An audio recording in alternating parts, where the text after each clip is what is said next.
జనసేనాని పవన్ కళ్యాణ్ చంద్రబాబు నాయుడు గారితో భేటీ అయ్యారు.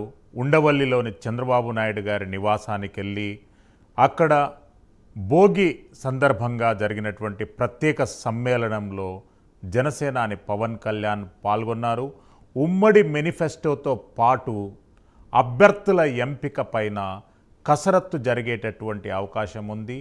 పవన్ కళ్యాణ్ గారితో పాటు నాందెళ్ల మనోహర్ గారు, చంద్రబాబు నాయుడు గారితో పాటు నారా లోకేష్, ఇంకా ఇతర ముఖ్య నాయకులు ఉన్నారు. ఈ భేటీ చాలా కీలకంగా పరిగణించేటటువంటి అవకాశం ఉంది.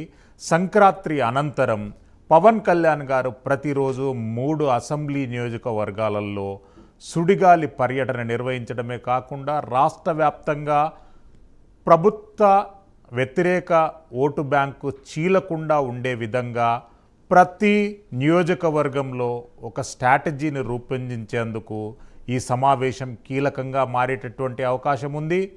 పవన్ కళ్యాణ్తో పాటు కీలక జనసేన పార్టీ నాయకులు కూడా ఈ సమావేశంలో పాల్గొంటారు. రాష్ట్ర వ్యాప్తంగా జనసేన పార్టీకి ఇచ్చేటటువంటి సీట్లు, ఎమ్మెల్యే సీట్లు కానివ్వండి, ఎంపీ సీట్లు కానివ్వండి, సర్దుబాటుకు అనుసరించవలసినటువంటి విధి విధానాలపైన కీలకమైనటువంటి సమావేశంగా చెప్పుకోవచ్చు.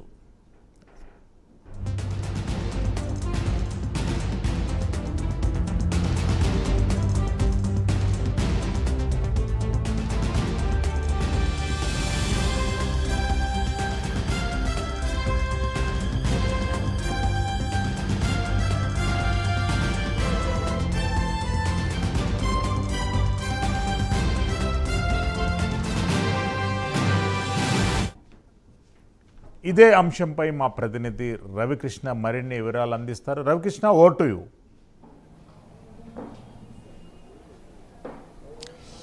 శ్రీశైలం, ఏదైతే చంద్రబాబు నాయుడు అదేవిధంగా కూడా పవన్ కళ్యాణ్కి సంబంధించినటువంటి భేటీ ఏదైతే ఉందో, అంటే డిన్నర్ భేటీగా దీన్ని చెప్పుకోవచ్చు. ఈ డిన్నర్ భేటీకి సంబంధించి ఒక హాఫ్ అన్ అవర్ క్రితం ఇద్దరు కూడా ఉండవల్లో ఉన్నటువంటి చంద్రబాబు నాయుడు స్వగృహంలో ప్రజెంట్ అయితే అక్కడ ఉన్నారు. డిన్నర్ భేటీలో అయితే ఉన్న పరిస్థితి. మొత్తానికి ఈ డిన్నర్ భేటీ అనేది మాత్రం ఒక కీలక రాజకీయ పరిణామంగా కూడా చెప్పుకోవాల్సిన పరిస్థితి. ఎందుకంటే సంక్రాంతి తర్వాత మొట్టమొదటి లిస్ట్, ఈ అభ్యర్థులకు సంబంధించిన మొట్టమొదటి లిస్టుని విడుదల చేస్తారని అనుకుంటున్న సందర్భంలో డిన్నర్ భేటీ అని జరిగింది. దీని ద్వారా ఏంటంటే అసలు అభ్యర్థులకు సంబంధించి వడపోత కార్యక్రమం అయితే ఇప్పటివరకు జరిగింది. ఈ నేపథ్యంలోనే ఎవరెవరిని ఏ పరిస్థితుల్లో తీసుకోవాలి, ఏ సామాజిక వర్గాలకి ఎంత మేరకు ప్రయారిటీ ఇవ్వాలి, అన్ని సామాజిక వర్గాలని కలిపి ఏ విధంగా ఎవరికి అన్యాయం జరగకుండా ఏ విధంగా అభ్యర్థుల్ని ఎంపిక చేయాలి అనే అంశం మీద కూడా చర్చించే అవకాశం అయితే ఉంది. ఈ నేపథ్యంలోనే ఈరోజు డిన్నర్ భేటీ జరిగిందని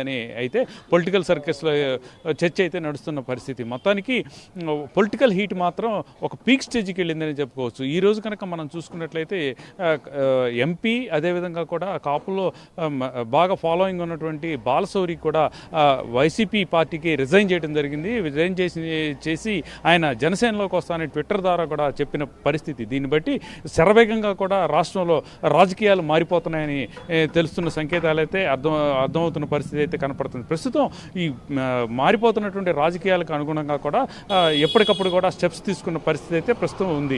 ఈ నేపథ్యంలోనే ఈరోజు ఏదైతే డిన్నర్ భేటీ జరుగుతుందో, డిన్నర్ భేటీకి సంబంధించి ఎటువంటి నిర్ణయాలు తీసుకోవాలి, ప్రజలకు సంబంధించిన అంశాలు ఏ విధంగా తీసుకొని వాళ్ళు పడుతున్నటువంటి కష్ట నష్టాలను ఏ విధంగా మనం ఫాలోఅప్ చేయాలి, అదేవిధంగా కూడా వాళ్ళకి ఏ విధంగా ప్రజలను ముందుకు తీసుకెళ్లాలి అనే అంశాలను కూడా క్రోడీకరించేటువంటి పరిస్థితి ఉంది. ఈ నేపథ్యంలోనే మనం ఇవ్వదగిన హామీలు నెరవేర్చేవి ఏ విధంగా ఉంటాయి, ఏంటి, ఎంతవరకు నెరవేర్చగలం, అదేవిధంగా కూడా ఈ రెండు పార్టీలకు సంబంధించి మిత్రపక్షంగా వెళుతున్నటువంటి సందర్భంలో ఎజెండాలకు సంబంధించిన అంశాల్లో కూడా ఒక పూర్తి క్లారిటీతో కూడా ఉండే అంశాలన్నీ కూడా ప్రస్తావించే పరిస్థితి అయితే ఉంది. ఈ నేపథ్యంలోనే ఈరోజు డిన్నర్ భేటీ జరిగిందని చెప్పుకోవచ్చు. అదేవిధంగా రేపు జరిగేటువంటి సంక్రాంతి సంబరాల కార్యక్రమం కూడా రాజధాని ప్రాంతంలో ఉన్న మందడంలో జరుగుతున్నాయి. దీని ద్వారా ఏంటంటే ఒక బలమైన సంకేతాన్ని అందిస్తూ ఉన్నారు.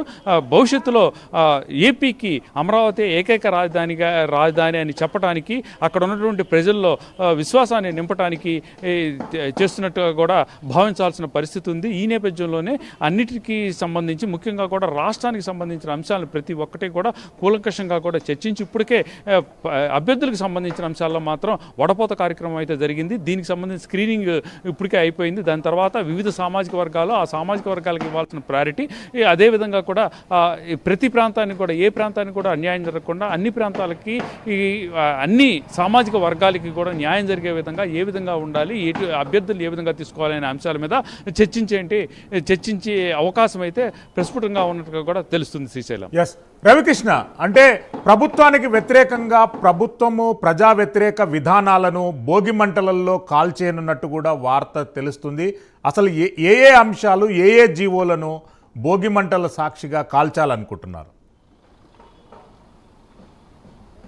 అంటే ప్రధానంగా మనం చూసుకున్నట్టయితే మాత్రం గత కొంతకాలం నుంచి, అంటే నెలపై నుంచి కూడా అంగన్వాడీకి సంబంధించినటువంటి కార్యకర్తలు కూడా స్ట్రైక్ చేస్తూ ఉన్నారు. వాళ్ళ మీద ఎస్మా ప్రయోగించాలని ప్రభుత్వం ప్రయోగిస్తామని చెప్పినటువంటి పరిస్థితి. ఇటువంటి అంశాలే కాకుండా కూడా ప్రజలకు ఇబ్బందులకు గురి చేసేటువంటి అంశాలు ఏవైతే ఉన్నాయో, ముఖ్యంగా కూడా ప్రజలకు సంబంధించి ఇప్పుడు ఒక రకంగా చెప్పాలంటే మాత్రం ప్రజలకి ఈ మద్యానికి సంబంధించిన అంశాలు కానీ, లేకపోతే ఇసుకకు సంబంధించిన అంశాలు, ఇసుక అనే దాన్ని లాక్ చేయటం మూలాన కూడా ప్రధానంగా కూడా చాలామంది ఎవరైతే భవన నిర్మాణ కార్మికులు ఉన్నారో వాళ్ళందరూ కూడా చాలామంది ఇది వాళ్ళకి జీవనోపాధి దెబ్బతిన్నటువంటి పరిస్థితి అయితే ఏర్పడింది. ఇటువంటి ఇసుక పాలసీలు, మద్యం పాలసీలు ఏవైతే ఉన్నాయో వాటినన్నింటి మీద కూడా ఒక పోరాటం చేయాలని ప్రభుత్వం మీద ఈ ప్రతిపక్షాల పార్టీలు అయితే మాత్రం అనుకున్నటువంటి నేపథ్యం. దీనికి సంబంధించి కూడా వాళ్ళు కొంతవరకు ఫైట్ చేయగలిగారు. ఇక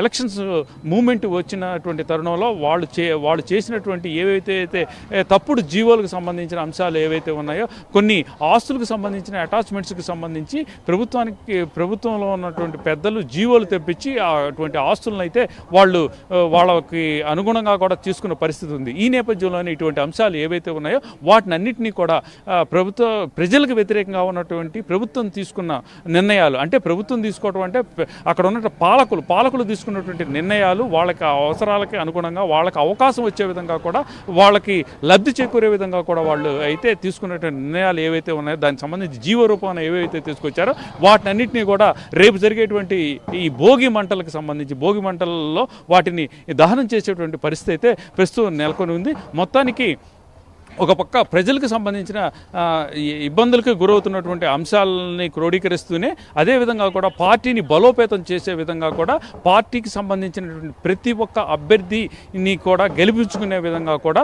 నిర్ణయాలు తీసుకునేటువంటి అవకాశం అయితే ఉంటుంది. శ్రీశైలం కృష్ణ గారు, మరిన్ని అప్డేట్స్కి మిమ్మల్ని సంప్రదిస్తాం. సమావేశం అనంతరం కూడా మీరు మళ్ళొకసారి అప్డేట్స్ ఇవ్వడానికి సిద్ధంగా ఉండండి. ఇది జనసేనాని పవన్ కళ్యాణ్ గారు, తెలుగుదేశం పార్టీ అధినేత చంద్రబాబు నాయుడు గారి కలయిక అనేటటువంటిది సంచలనాత్మకమైనటువంటి రాజకీయ పరిణామాలకు నాంది వేసే విధంగా ఈ సమావేశం ఉంటుంది. పొత్తుల అంశాలు, సీట్ల సర్దుబాట్ల అంశాలతో పాటు ప్రజా వ్యతిరేక విధానాలను అవలంబిస్తున్నటువంటి అధికార పార్టీపై ఎలాంటి స్ట్రాటజీతోని 175 నియోజకవర్గాలలో ప్రచార కార్యక్రమాలతో పాటు ప్రజా వ్యతిరేక విధానాన్ని ఎట్లా ఇన్కాష్ చేసుకోవాలనేటటువంటి అంశంపై సమాలోచన ఇద్దరు మహానేతలు చేయబోతున్నారు.